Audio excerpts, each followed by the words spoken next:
Protetizimi robotik si një inovacion në fushën e kirurgjisë ortopedike. Çfarë do të thotë të vendosësh proteza në teknologji robotike? Për çfarë na duhet kjo teknologji dhe pse po avancon kaq shumë fushën e ortopedisë, patjetër si në çdo fushë tjetër, por ju jeni si një kirurg ortoped inovator në fushën e kirurgjisë robotike dhe protetike në saktë në Shqipëri.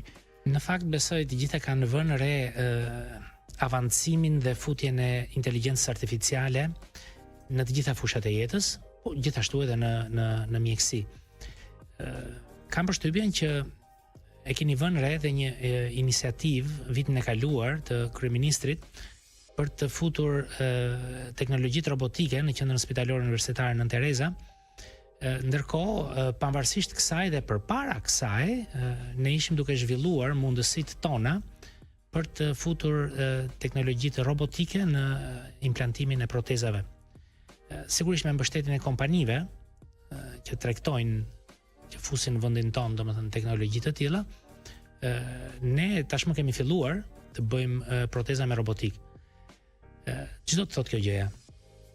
Sigurisht, kjo në botë nuk është dhe aq e re, ka vite që është e zhvilluar, por ka qenë një dilemë e cila nën kuptonte faktin ja vlen apo nuk ja vlen. Është më mirë dora e kirurgut apo më mirë një sugjerim i robotit?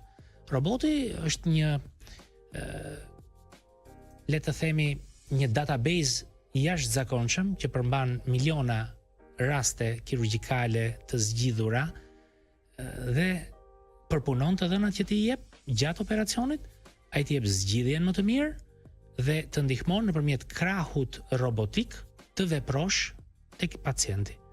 Në momentin që kirurgut fjala vjen i rrëshket dora dhe pret atje ku nuk duhet të presi, roboti automatikisht ndalon duke mos e bërë të mundur këtë gjë.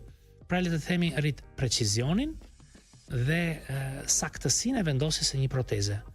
Analizon të dhënat dhe ndihmon kirurgun në kuptimin jo vetëm logjik, po edhe indikativ mjekësor. E thënë ndryshe e bën kirurgun pak për tac, për ta vënë mendjen në punë.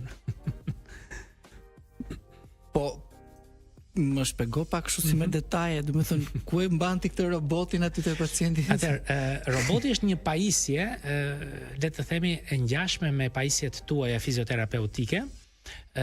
Le të themi është një monitor dhe 2-3 video recorder, diçka e tillë, në këto përmasa.